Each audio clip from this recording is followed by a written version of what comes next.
In this week's story from the Bible, Jesus' followers, his disciples, are out in a boat, and a storm comes.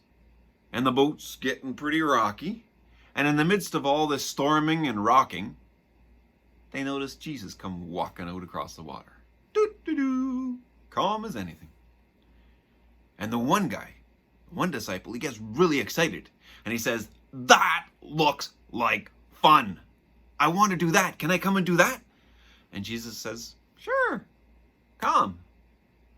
So he gets out of the boat and starts walking across the water, and things are going great.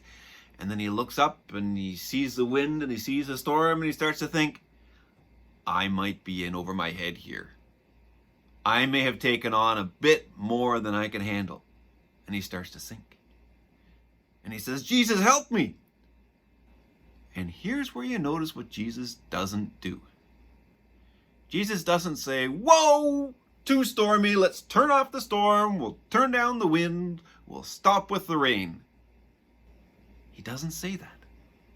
Jesus reaches out and says, "Let me help you."